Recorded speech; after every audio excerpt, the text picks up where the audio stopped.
Hello guys, welcome to online class 80. Today we will discuss light class 10th physics. So first of all, we should know about light. What do you mean by light? How can we define it? बच्चों, ये जो 10th class का अभी series start होने वाला है, ये आपका पूरा लाइट ख़त्म होने के बाद उसके बाद हम लोग देखेंगे थोड़ा केमिस्ट्री का पार्ट। अभी आप लोग जो पढ़ रहे हैं उसको कंटिन्यू रखिए। पिछले क्लासेस में हमने बताया था इलेक्ट्रिसिटी के बारे में, और इलेक्ट्रिसिटी वहाँ मैंने पूरी कवर की थी। कुछ एनसीईआरटी के क्वेश्चंस भी हमने कवर किए थे। अगर आप नहीं देखे हो तो वो वीडियो प्लीज़ आप देख लेना। इसके बाद हम लोग लाइट पे डिस्कस करते हैं। So the question is what do you mean by light. और ये क्लास 10th का ये बहुत ही इंपॉर्टेंट चैप्टर है। काफ़ी मतलब अच्छे मार्क्स आ जाते हैं इससे, और थोड़ा अंडरस्टैंडिंग भी इसकी ईजी होगी, ज़्यादा टफ नहीं है। लाइट जो सिंपली हम जिसके प्रेजेंस में चीज़ों को देख पा रहे हैं, लाइट तो खुद दिखता नहीं लेकिन उसके प्रेजेंस में हम चीज़ों को देख पा रहे हैं। अपने आप में ये एक बहुत बड़ी कंसेप्ट है। लाइट जो है एकदम पूरी वाइड है, डायनेमिक है। इसके बारे में पूरी तरह जान पाना शायद हमारे लिए असंभव होगा, फिर भी हम उनको छोटे छोटे पार्ट में बांट करके पढ़ते हैं। सो हमारे पास क्वेश्चन है सबसे पहले कि लाइट क्या है। तो लाइट एक ऐसा मीडियम है जो हमें क्या करता है, सेंसेशन देता है, हम चीज़ों को देख सकें। किसके मदद से देख सकते हैं? फिलहाल तो हमारे पास आई, हम जो इतने भी लिविंग बीइंग हैं वो आई से देखते हैं। कुछ जो है सेंस करते हैं और वो चीज़ों को सेंस करके और फिर अपना काम वगैरह या फिर इंटरेक्शन जो होता है वो उनसे करते हैं। ठीक है। सो आप क्या करो कि साथ में कॉपी पेन ले करके बैठो, नोट्स बनाते जाओ। मैं सारा चीज़ कवर करवाऊंगा नोट्स के साथ। ठीक है। सो हमारे पास क्वेश्चन है what is light. What is light. आज का जो सीरीज है मैं बता दूं कि मैं क्या कवर करने वाला हूँ। लाइट के डेफिनेशन पढ़ेंगे हम लोग, प्रॉपर्टीज पढ़ेंगे लाइट के कि लाइट के क्या क्या प्रॉपर्टीज है, वो क्या क्या कर सकता है, और हम लोग फिर पढ़ेंगे लॉ ऑफ रिफ्लेक्शन। फिर उसके बाद हम लोग पढ़ेंगे मिरर के बारे में, और मिरर का जो आज पार्ट कवर होने वाला है वो होगा प्लेन मिरर का। ठीक है। उसके बाद हम लोग नेक्स्ट क्लासेस में देखेंगे स्फेरिकल मिरर। ठीक है। आज का कंसेप्ट जो है यहाँ से लगभग आपके 4 से 5 मार्क्स के क्वेश्चन आ जाएंगे। प्रॉपर्टीज ऑफ प्लेन मिरर से हो गया, और लॉ ऑफ रिफ्लेक्शन, राइट। वैसे भी क्लास 8 में आपने कुछ पढ़ा होगा इसका कुछ पार्ट। तो स्टार्ट करते हैं। लाइट क्या होता है? Light is a non mechanical wave which helps us to see all around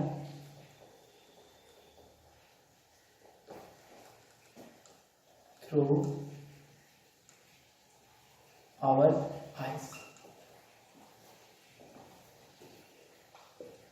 okay. यहाँ पे हमारे पास क्वेश्चन है क्या बिना लाइट के हम देख सकते हैं? तो obvious we can see without light.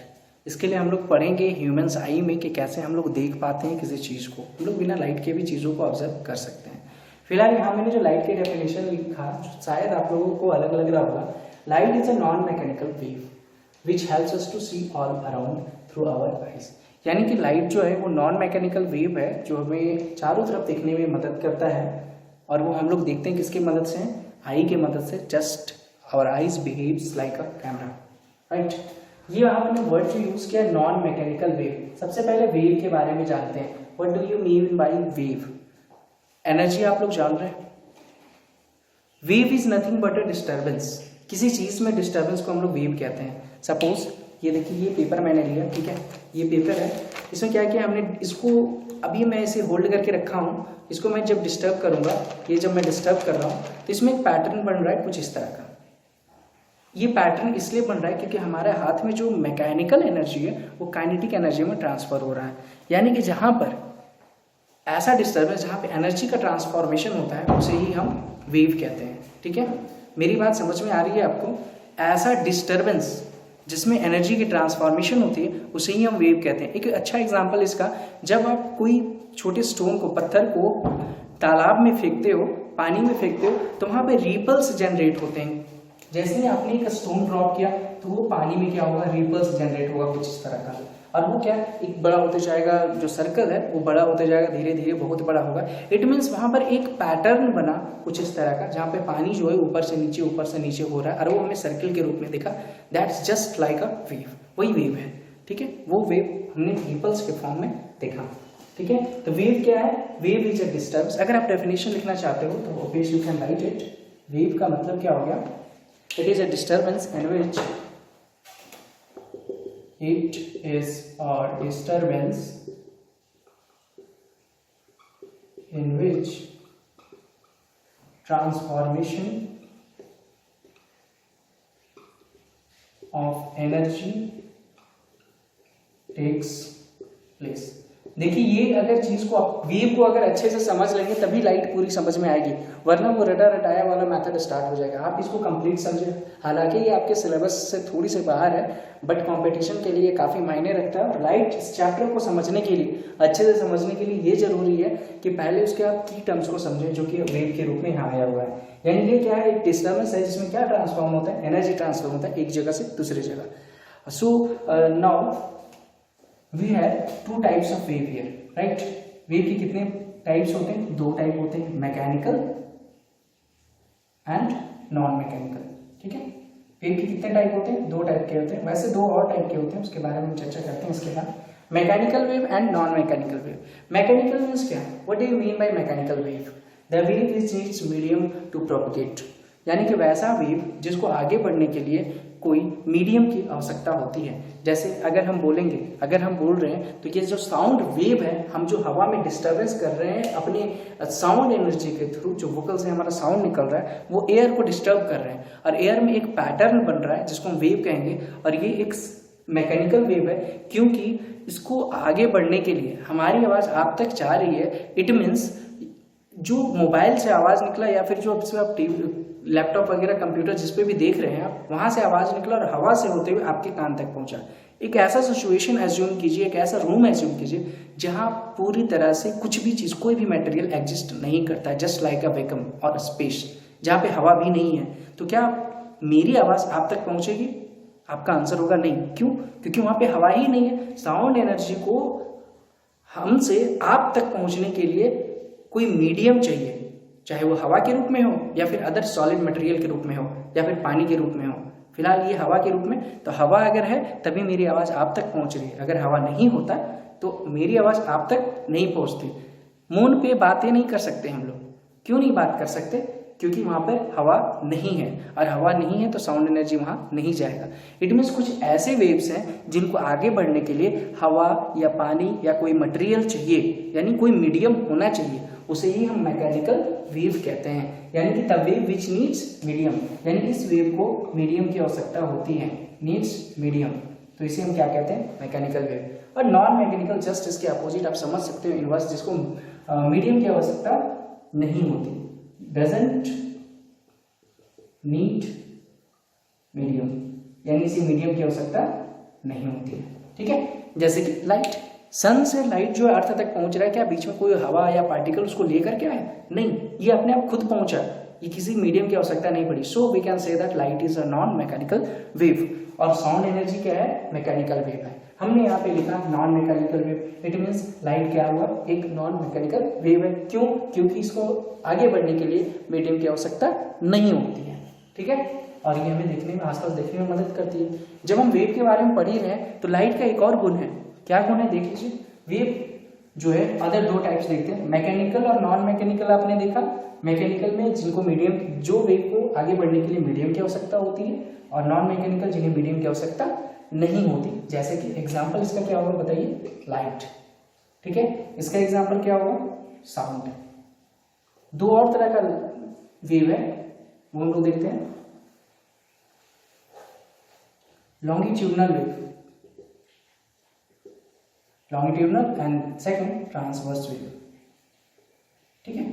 Longitudinal और ट्रांसवर्स, ये जो वेव का क्लासिफिकेशन है, जो हम लोग दो भाग में बांटे हैं, वो उसके मोशन के हिसाब से बांटे हैं। मोशन के हिसाब से मतलब उनका मोशन कैसा है, जब वो चलता है, जब कोई वेव चलता है तो उसका पार्टिकल किस तरह से वाइब्रेट करता है, ऊपर नीचे वाइब्रेट कर रहा है या फिर उसके आगे पीछे वाइब्रेट कर रहा है। बच्चों जब लॉन्गिट्यूडिनल वेव का बात करेंगे ना, तो पार्टिकल जैसे सपोज वेव कुछ इस तरह से आगे बढ़ रहा है, इट मीन्स उसके जो पार्टिकल्स है वो कुछ इस तरह पीछे जा रहे हैं, फिर आगे आ रहे हैं, पीछे जा रहे हैं, आगे आ रहे हैं, पीछे जा रहे हैं, आगे आ रहे हैं, पीछे, इस तरह से।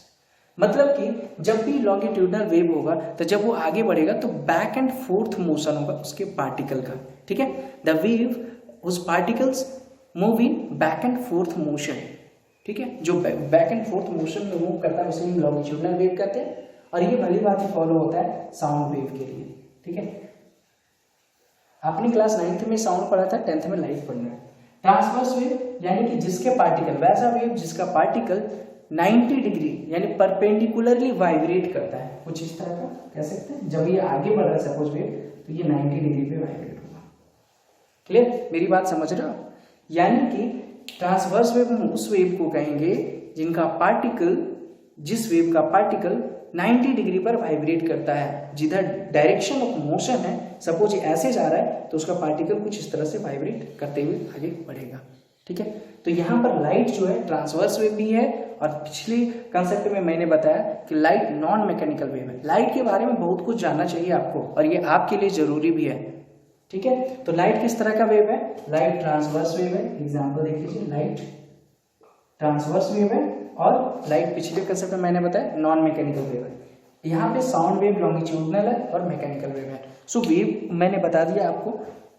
आगे बढ़ते हैं, लाइट के बारे में और कुछ हम लोग जानने की कोशिश करते हैं, ठीक है।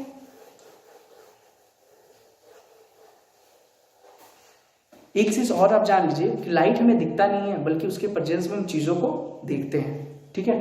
ये देखिए लाइट, आप डेफिनेशन जरूर इसका याद कर लीजिएगा। प्रॉपर्टीज ऑफ लाइट, लाइट के क्या क्या गुण हैं वो देख लेते हैं। प्रॉपर्टीज ऑफ लाइट, पहला जो कि बहुत ही इंपॉर्टेंट गुण है, प्रोपेगेशन ऑफ लाइट, जिसको हम रेक्टिलिनियर मोशन ऑफ लाइट कहते हैं। First, light always travels in straight line. This is called rectilinear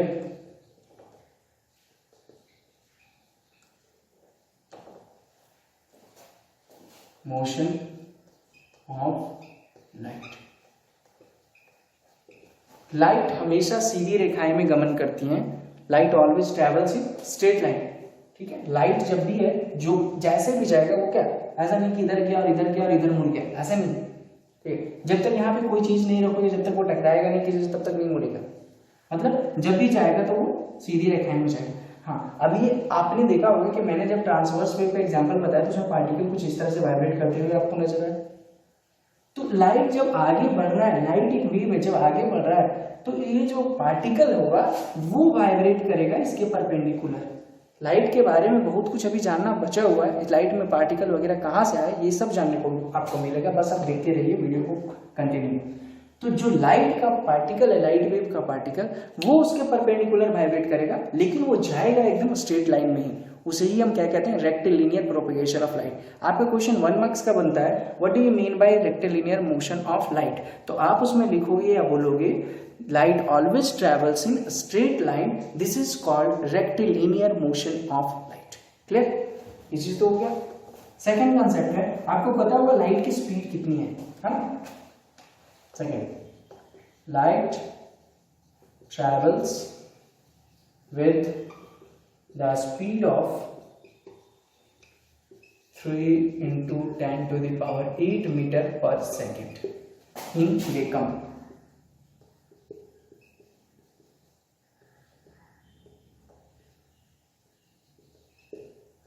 ये जो वर्ड आप वैक्यूम देख रहे हो ना, इसका मतलब होता है ऐसा मीडियम जहां पे हवा भी ना हो, जैसे कि स्पेस में हवा भी नहीं है, तो वहां पर लाइट का जो स्पीड है वो 3 लाख किलोमीटर प्रति सेकेंड है।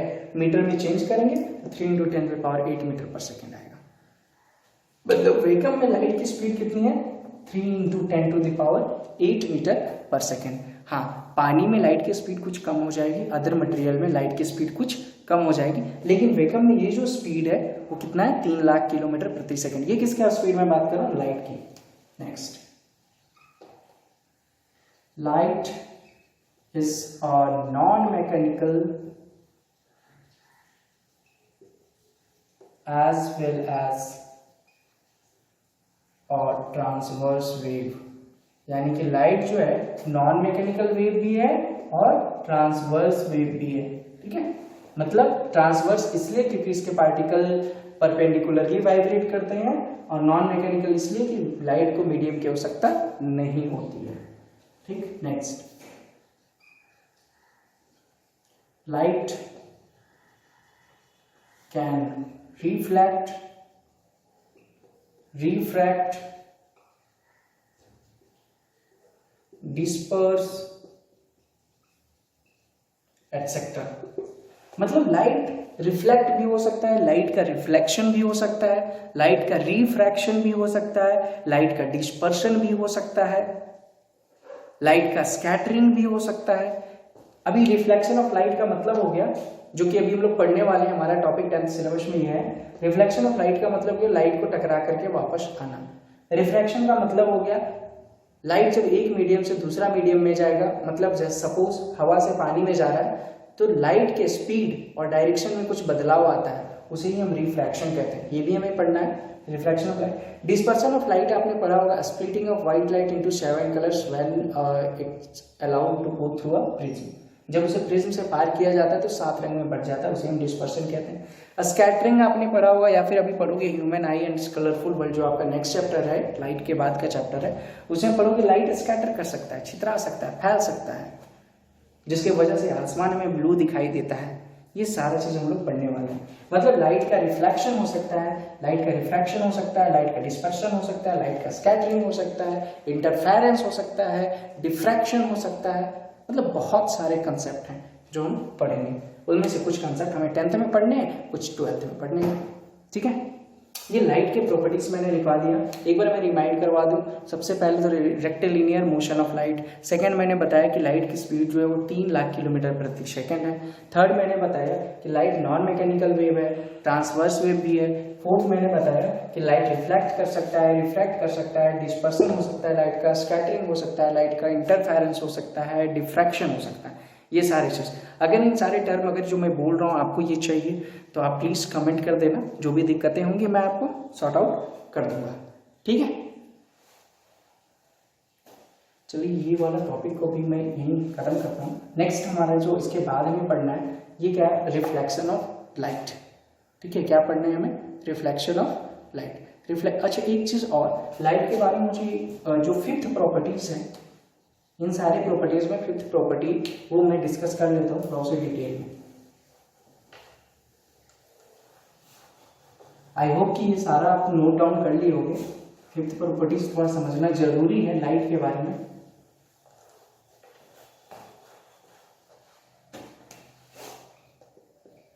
Dual nature of light. ठीक है, 5th प्रॉपर्टी के रूप में मैं क्या बता रहा हूं आपको, dual nature of light. Light के 2 गुण होते हैं। कौन कौन से गुण होते हैं भाई, ये जो लाइट है ना ये पार्टिकल के जैसा भी बिहेव करता है और दूसरा एनर्जी के जैसा भी बिहेव करता है। एनर्जी मतलब वेव के जैसा। ठीक है, लाइट 2 जैसा बिहेव कर रहा है, क्या, पार्टिकल के जैसा भी और एनर्जी के जैसा भी बिहेव कर रहा है।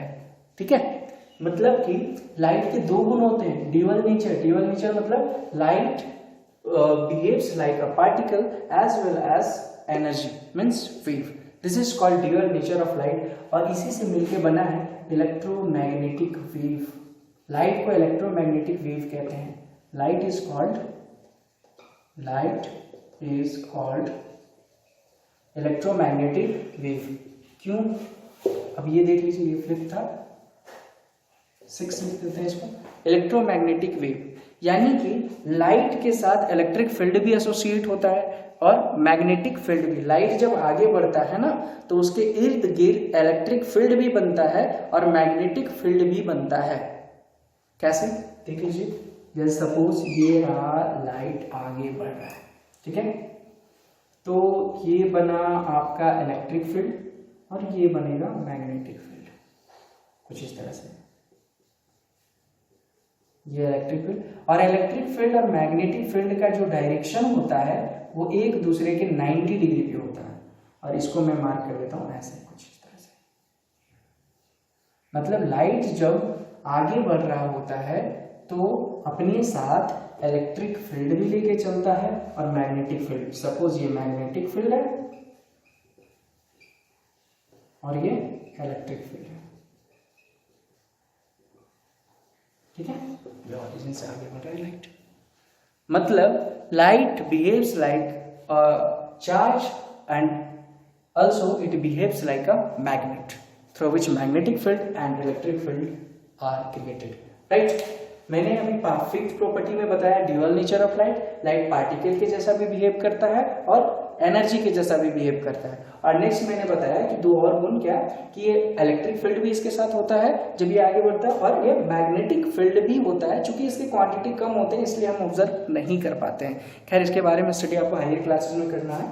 फिलहाल मैं इतना ही कंसेप्ट बना के स्टॉप करता हूँ। अब हमारा नेक्स्ट टॉपिक है रिफ्लेक्शन ऑफ लाइट।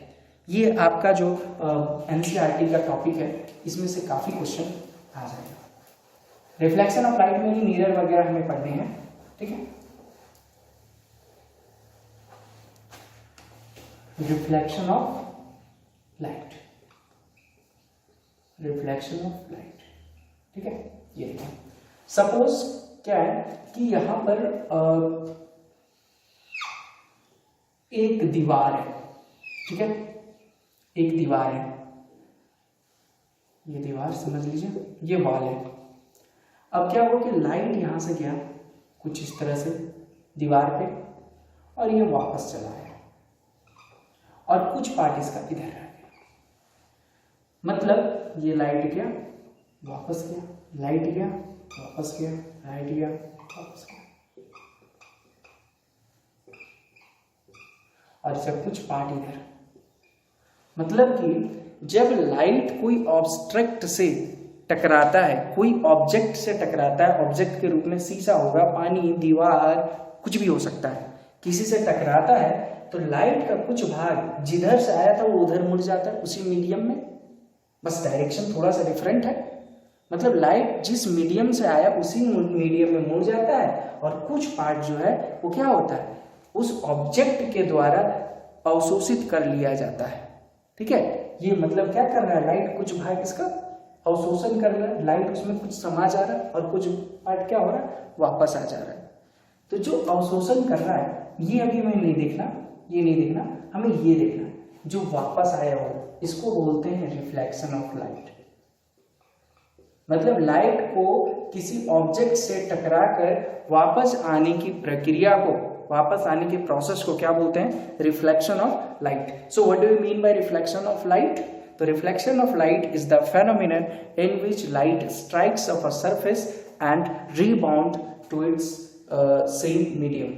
यानी कि हम लोग शॉर्ट में इसे लिख सकते हैं bouncing back of light on the same medium is called reflection of light। मतलब लाइट को सेम मीडियम में टकरा कर वापस आने की प्रक्रिया क्या कहलाती है, रिफ्लेक्शन, रिफ्लेक्शन ऑफ लाइट। आपको समझ में आ गया, लाइट जब किसी ऑब्जेक्ट से टकरा करके वापस आएगा तो इसी गुण को, लाइट के इसी गुण को हम रिफ्लेक्शन ऑफ लाइट कहेंगे।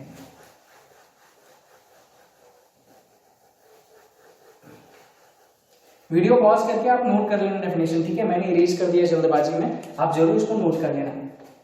या फिर मैं लिख देता हूं again, bouncing back of light the same medium. यहाँ इन ऑन ग्रामेटिकली अगर एरर हो सकता है तो उसके लिए सॉरी, आप देख लेना। Bouncing back of light in the same medium is called reflection of light.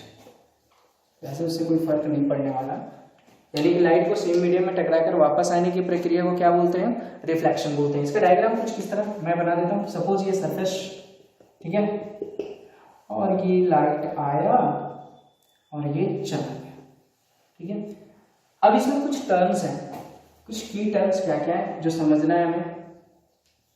First है इंसिडेंट लाइट, इंसिडेंट लाइट रे, ठीक है। रे क्या होता है? अगर क्वेश्चन आपसे, मैं यहाँ रे लिखा हूं तो बता देता हूं व्हाट इज रे। रे क्या होता है? देखिए, रे जैसा कोई चीज नहीं होता। रे जैसा, जिसको किरण कहते हैं, ऐसा कोई चीज नहीं होता, या लाइट रे के रूप में होता ही नहीं। लाइट आ रहा है तो लाइट चूंकि आ रहा है तो बहुत सारा लाइट आ रहा होगा ना, एक मतलब एक थोड़ा आ रहा होगा, या फिर 1 2 3 4 करके थोड़ी आ रहा होगा कि एक किरण आया 2 3 4, नहीं, वो पूरा एनर्जी के जैसा आया। तो लाइट को हम रिप्रेजेंट करने के लिए एक एरो टाइप इस्तेमाल करते हैं, जिसे हम क्या कहते हैं? रे कहते हैं। तो रे is nothing but a representation of light, ठीक है। यानी कि लाइट को सूचित करने के लिए, बताने के लिए हम एक नोटेशन का यूज करते हैं, एक लाइन बनाते हैं, फिर एरो देते हैं उस पे, उसे हम क्या कहते हैं? रे कहते हैं, ठीक है। आप समझ गए होंगे रे क्या है। इंसिडेंट लाइट रे। सेकेंड है रिफ्लेक्टेड रे बोल सकते हो, या लाइट रे बोल सकते हो। थर्ड है पॉइंट ऑफ इंसिडेंस। फोर्थ है नॉर्मल। फिफ्थ है इंसिडेंट एंगल। सिक्स है रिफ्लेक्टेड एंगल। इंसिडेंट एंगल को हम लोग आई लिखते हैं और रिफ्लेक्टेड एंगल को आर लिखते हैं, ठीक है। ये जो 6 टर्म्स हैं आपको समझने हैं, आप ध्यान से समझिए। ये रहा सरफेस जिसपे लाइट आके टकराया था, ठीक है, लाइट आया और टकराया। तो जो लाइट आ रहा है, यानी कि ये लाइट आ रहा है, तो इसको हम क्या बोलेंगे? Incident light. लाइट यहां से टकरा के वापस गया, इसे हम क्या बोलेंगे? रिफ्लेक्टेड लाइट, ठीक है। ये इंसिडेंट रे और ये क्या हो गया? Reflected ray. इंसिडेंट लाइट बोलो, इंसिडेंट रे बोलो, सेम चीज है। रिफ्लेक्टेड रे, रिफ्लेक्टेड लाइट, ठीक है। और ये जो सरफेस है, ये जो सतह है, इसके ठीक 90 डिग्री ऊपर अगर आप एक लाइन बनाते हो तो ये लाइन का नाम है नॉर्मल। नॉर्मल मतलब परपेंडिकुलर 90 डिग्री। अब नॉर्मल और ये इंसिडेंट लाइट, ये है ना भाई इंसिडेंट लाइट, इंसिडेंट रे, रे बोलेंगे इसको, चलिए। और ये हो गया रिफ्लेक्टेड रे, ठीक है। तो इंसिडेंट रे और नॉर्मल के बीच के एंगल को हम आई कहते हैं। आई का मतलब क्या हो गया? Incident angle. क्लियर? समझ रहे हो मेरी बात को? Incident angle. और रिफ्लेक्टेड रे और नॉर्मल के बीच के एंगल को हम आर कहते हैं, मतलब reflected angle. What is reflected angle? The angle between normal and reflected ray. What is incident angle? The angle between incident ray and normal. क्या इजी है ना? नॉर्मल क्या है? तो ये जो परपेंडिकुलर हमने पुट किया है, the perpendicular to the surface is called normal. एक बच गया point of incidence. Point of incidence का मतलब कि लाइट किस जगह पे सरफेस पे टकराया है। तो देखिए यहाँ पे टकराया सरफेस पे, तो ये वाला पॉइंट जो है वो पॉइंट ऑफ इंसिडेंस कहलाएगा। समझ रहे हो? Point of incidence. Clear? Incident ray मैंने समझा दिया, reflected ray, point of incidence जहां पे टकराया, नॉर्मल आप ये देख रहे हो, incident angle and then reflected ray. We got everything here, ठीक है। थ्री टर्म्स में आपको समझ में आ गया। अब नेक्स्ट टॉपिक है हमारा लॉज ऑफ रिफ्लेक्शन। बहुत इंपॉर्टेंट टॉपिक है लॉज ऑफ रिफ्लेक्शन। आप इसे नोट कर लेना, ठीक है। मैंने इरेज कर दिया, वीडियो पॉज करके 10 सेकंड बैक कीजिए और नोट कर लीजिए। एटलीस्ट याद तो रहेगा आपको, नहीं तो बार बार वीडियो देखना पड़ेगा। Laws of reflection.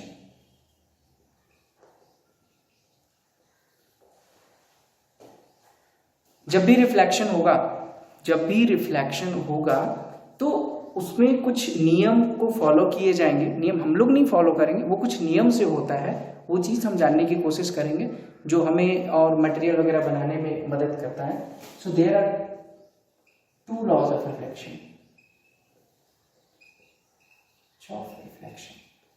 ठीक है। There are two laws of refraction. First, incident angle is always equal to reflected angle, ठीक है। यानी angle of incidence is always equal to angle of reflection. ये चीज थोड़ा आप समझ लीजिए। आप रिफ्लेक्शन क्लास 8th में पढ़े होंगे, 8th में भी और 7th में भी, ठीक है। मैंने उसको यहाँ बताना जरूरी नहीं समझा, फिर भी मैं आपके अंडरस्टैंडिंग के लिए बता दूं कि रिफ्लेक्शन जो है वो दो तरह के माने गए हैं, रेगुलर और इरेगुलर, ठीक है। रेगुलर और इरेगुलर, इसको समझाने के लिए मैं ये कर रहा हूँ, रेगुलर रिफ्लेक्शन और इरेगुलर। इरेगुलर को हम लोग दूसरा नाम क्या देते हैं, डिफ्यूज्ड रिफ्लेक्शन। रेगुलर रिफ्लेक्शन का मतलब हो गया कि लाइट रेगुलर सरफेस से रिफ्लेक्ट हुआ है, मतलब कुछ इस तरह से, ये देखिए, ये हो गया रेगुलर रिफ्लेक्शन, ठीक है। मतलब ऊबड़ खाबड़ सरफेस नहीं, पूरा प्लेन सरफेस से लाइट जो है वो रिफ्लेक्ट किया है, इसे हम रेगुलर रिफ्लेक्शन कह रहे हैं। दूसरा, जब ऊबड़ खाबड़ सरफेस से रिफ्लेक्शन होगा तो देखिए किस तरह होगा, ये यहाँ आया ऐसे गया, यहाँ आया था ऐसे गया था, यहाँ आया और ऐसे चला गया। मतलब देखिए लाइट रे को आप नोट कीजिए कैसे कैसे जा रहा है, जिधर, मतलब एक यार रेगुलर वे में रिफ्लेक्शन हो रहा है, इस जगह को देखिए और इस जगह को देखिए इररेगुलर रिफ्लेक्शन हो रहा है। मतलब वैसा रिफ्लेक्शन जब इररेगुलर सरफेस से हो तो उसे हम इररेगुलर रिफ्लेक्शन कहते हैं, और रेगुलर सरफेस पे हो तो रेगुलर रिफ्लेक्शन कहते हैं। Regular reflection can be defined as the reflection which takes place on the regular surface, right? Irregular reflection can be defined as the reflection which takes place on irregular surface, right? तो यहाँ पे कहने का मतलब है कि incident, first law के अनुसार इंसिडेंट एंगल हमेशा रिफ्लेक्टेड एंगल के इक्वल होता है। मतलब angle of incidence is always equal to angle of reflection. यहाँ देखिए, अगर मैं यहाँ पैटर्न बनाता हूँ, ये देखिए नॉर्मल, तो ये एंगल जो आई बनेगा वो इस एंगल आर के बराबर होगा। यहाँ पे जो एंगल आई बनेगा वो एंगल आर के बराबर होगा। यहाँ पे जो एंगल आई बनेगा वो आर के बराबर होगा। क्या यहाँ पर फॉलो होगा? तो यस, देखिए ऑलवेज लिखा हुआ है, चाहे रिफ्लेक्शन किसी भी तरह का हो, डिफ्यूज्ड हो या रेगुलर हो, लॉ ऑफ रिफ्लेक्शन सब जगह फॉलो होगा। देखिए यहाँ पे कैसे, चूंकि यहाँ पे लाइट आया ऐसे तो इधर चला गया, इट मीन सरफेस थोड़ा सा टेढ़ा था तो रिफ्लेक्शन भी टेढ़ा ही बनेगा कुछ इस तरह का। तो ये एंगल बराबर ये एंगल, इस जगह को देखिए सीधा, ये एंगल बराबर ये एंगल, और ये वाला एक यहाँ से यहाँ गया है, मतलब रिफ्लेक्ट ऐसे बनेगा उसका नॉर्मल, तो ये वाला एंगल बराबर ये एंगल। क्या यहाँ तक? अगर हम सरफेस ऐसे बनाएंगे तो इट मीन्स यहाँ से लाइट आया ऐसे और ऐसे चला गया, मतलब ऐसे बनेगा नॉर्मल, ये एंगल लाइट। यहाँ से लाइट आया ऐसे, इधर से आया और इधर चला गया, तो यहाँ नॉर्मल ऐसे बनेगा, आई बराबर आर। मतलब हर केस में angle of incidence is equal to angle of reflection होगा, ठीक है। चाहे वो रिफ्लेक्शन रेगुलर रिफ्लेक्शन हो या फिर डिफ्यूज्ड रिफ्लेक्शन। आप यहां पे नोट कर लीजिएगा, angle of incidence is equal to angle of reflection, ठीक है। मतलब angle I is equal to angle R, ठीक है। आप नॉर्मली इसे ऐसे लिख सकते हो, I is equal to R. Second, incident ray, reflected ray and normal all lie on the same plane at the point of incidence। मतलब कि incident ray, reflected ray and normal, ये तीनों एक ही प्लेन पे लाई करेंगे। कैसे देखें, आपको यहां दिख जाएगा। ये सपोज, ठीक है, ये मैंने बनाया एक सरफेस, यहां से एक लाइट रे आया उधर चला गया, तो ये इंसिडेंट रे हुआ, ये रिफ्लेक्टेड रे और ये नॉर्मल। ये एंगल आई, एंगल आर, ये हो गया पॉइंट ऑफ इंसिडेंस, यही ना पॉइंट ऑफ इंसिडेंस। तो क्या कहा जा रहा है सेकंड लॉ के मुताबिक कि जहां पर पॉइंट ऑफ इंसिडेंस होगा उस जगह इंसिडेंट रे, रिफ्लेक्टेड रे और ये जो नॉर्मल आप देख रहे हो तीनों एक ही प्लेन पे लाई करेंगे। मतलब अगर हम एक प्लेन बनाते हैं तो ये इसी प्लेन पे तीनों चीज होगा। कौन कौन? इंसिडेंट रे, नॉर्मल और रिफ्लेक्टेड रे, इस पॉइंट पर एक ही प्लेन पे। मतलब आप जहां बैठे हुए हो वहां से अगर इंसिडेंट रे आ रहा है तो नॉर्मल भी उसी पॉइंट पे वहीं पे होगा और रिफ्लेक्टेड रे भी यहीं होगा। मेरा कहने का मतलब ये एक मेरा हथेली एक प्लेन है, मेरा पाल में एक प्लेन मानो, तो अगर इंसिडेंट रे आ रहा है कुछ इस तरह से, देखिए सपोज ऐसे आ रहा है, तो रिफ्लेक्शन भी यहीं से होगा ऐसे। ये नहीं कि इंसिडेंट यहाँ आ रहा है और इधर से रिफ्लेक्शन होगा नीचे से, नहीं, इसी जगह से होगा रिफ्लेक्शन, यही प्लेन से। एक प्लेन अगर हथेली को मान ले तो अब समझ रहे हो मेरी बात को। मतलब incident ray, reflected ray, normal, तीन नाम आपको याद है, incident ray, reflected ray, normal, all lie on the same plane at the point of where incidence. ये आपको बोलना जरूरी है, at the point of incidence, ठीक है। यानी जहां पे वो इंसिडेंट होता है लाइट का वो एक ही प्लेन पे सारा चीज रहता है। सारा चीज का मतलब क्या? यहाँ तीनों कंपोनेंट, चाहे वो इंसिडेंट रे हो, चाहे रिफ्लेक्टेड रे हो या फिर नॉर्मल। ये दोनों लॉ आप अच्छे से याद कर लीजिएगा, ये वेरी इंपॉर्टेंट है आपके एग्जामिनेशन पॉइंट ऑफ व्यू से। नेक्स्ट, ये तो हमने देख लिया रिफ्लेक्शन, और अब आते हैं रिफ्लेक्शन के बेस्ड एप्लीकेशंस। यानी रिफ्लेक्शन के क्या एप्लीकेशन है, क्या फायदे हैं। तो भाई ये जो मिरर आप रोज सजते सवरते हो ना, ये किसका देन है? रिफ्लेक्शन का ही देन है। अगर रिफ्लेक्शन नहीं होता ना तो शायद हम ऐसा नहीं कर पाते। और जितनी भी चीजों को हम देख रहे हैं ना वो रिफ्लेक्शन की वजह से ही देख पा रहे हैं। How do we see an object due to reflection? So इसका आंसर हम लोग खैर पढ़ने वाले ह्यूमन आई में डिटेल में। फिलहाल अभी हम पढ़ेंगे मिरर के बारे में, ठीक है। Mirror, so what do you mean by mirror? Mirror क्या है? क्या हम ईटा को मिरर कहेंगे? क्या हम ईटा को मिरर कहेंगे? क्या दीवार को मिरर कहेंगे? क्या ग्लास को मिरर कहेंगे? प्रोबेबली यस, हम कह सकेंगे, लेकिन ऐसा प्रैक्टिकली पॉसिबल नहीं है। तो मिरर हम किसे कहेंगे? तो मिरर हम उस ऑब्जेक्ट को कहेंगे जो लगभग सारा लाइट को वापस भेज दे, रिफ्लेक्ट कर दे। मिरर वो सारे ऑब्जेक्ट हैं जो लगभग पूरा सारे लाइट रे को वापस कर दें। भाई देखिए तो ये बोर्ड को मिरर कहेंगे? नहीं। क्यों?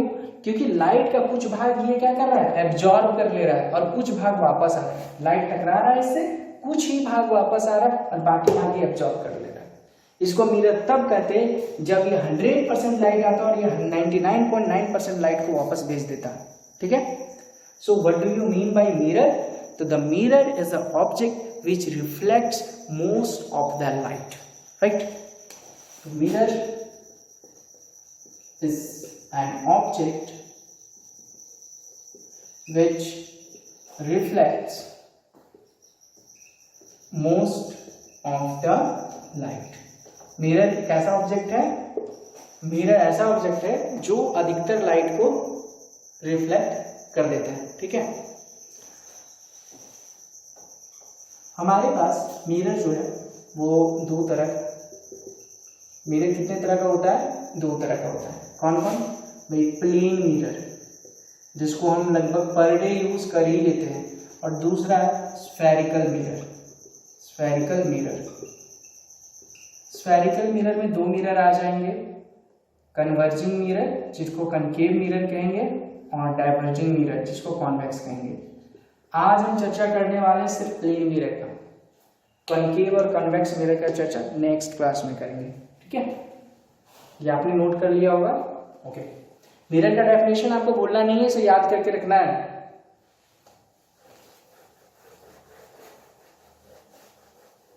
हेडिंग दीजिए plane mirror.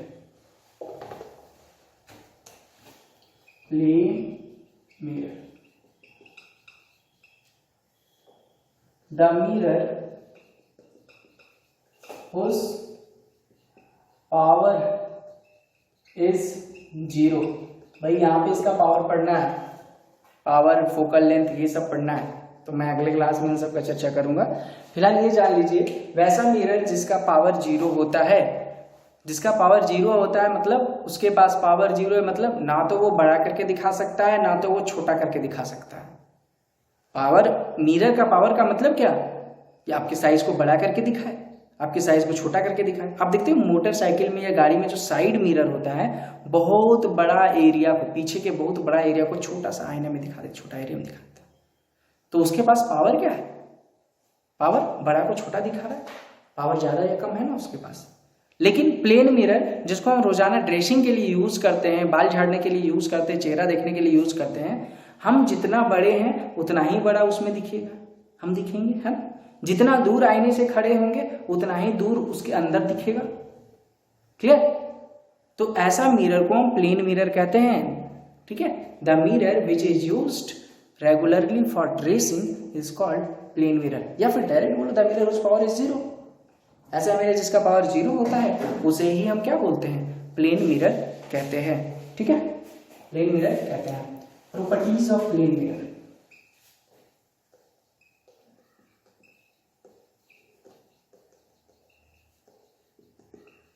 Properties of plane mirror. Plane mirror के क्या गुण होते हैं, देख लीजिए। पहला, इट्स पावर इज 0। इसके पावर क्या होते हैं, इसके power 0। It has infinite focal length. Infinite focal length. Focal length का मतलब टकराने के बाद लाइट, रिफ्लेक्टेड लाइट जिस पॉइंट पर मिलता है उसे ही हम क्या बोलते हैं, एक फोकल लेंथ कहते हैं। खैर इसका चर्चा हम लोग करने वाले हैं नेक्स्ट क्लास में, अभी इसको ड्रॉप करते हैं। Third, it gives the image of same size as object and provides image at the same distance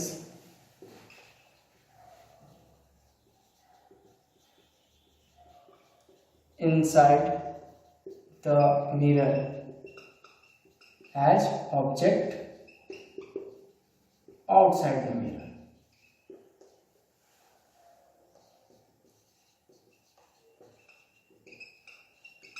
यानी कि आप जितना बड़े हो मिरर में उतना ही बड़े दिखोगे, और मिरर से जितना दूर खड़े रहोगे मिरर के अंदर भी उतना ही दूर दिखोगे। ठीक है, सपोज ये आपके पास मिरर है, प्लेन मिरर ये,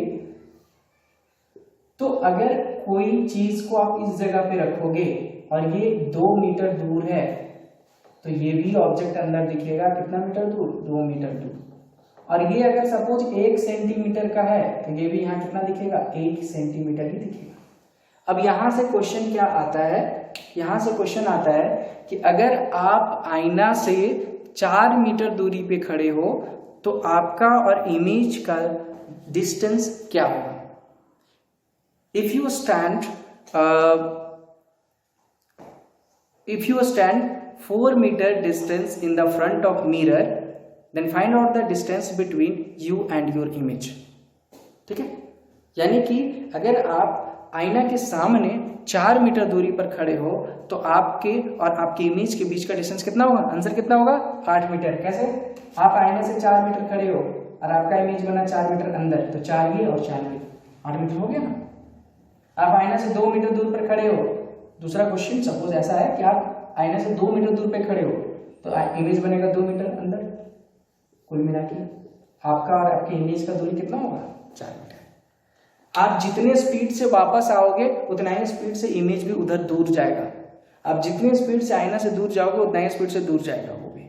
जितने स्पीड से आईना की तरफ आप भागोगे उतना ही स्पीड से आपका इमेज भी आईना की तरफ भागेगा। यानी speed of you is equal to speed of your object in the plane mirror only, right. Okay, next third property मैं ऊपर लिख देता हूँ, शायद नीचे ना लिखें। चौथा, और थर्ड तो मैंने लिख दिया। Fourth, image forms in the plane mirror is lateral inverted. आप बोर मत होना, बस 2 मिनट और क्लास रुके हैं,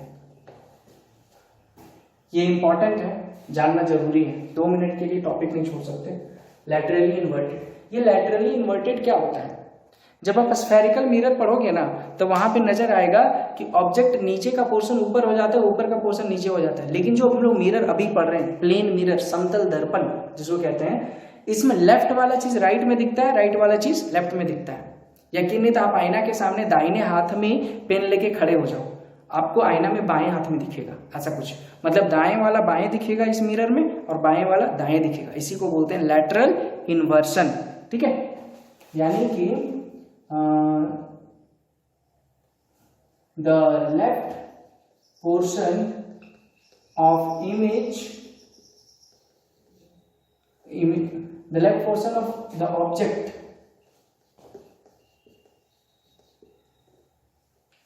becomes right portion of the image and vice versa, और एक दूसरे का उल्टा, लेफ्ट वाला राइट में, राइट वाला लेफ्ट में, in the plane mirror. This is called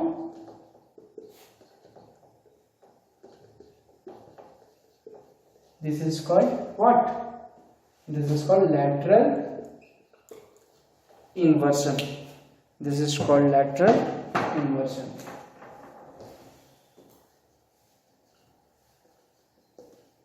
I hope कि आपको क्लियर दिख रहा है, एक बार मैं चेक कर लूं।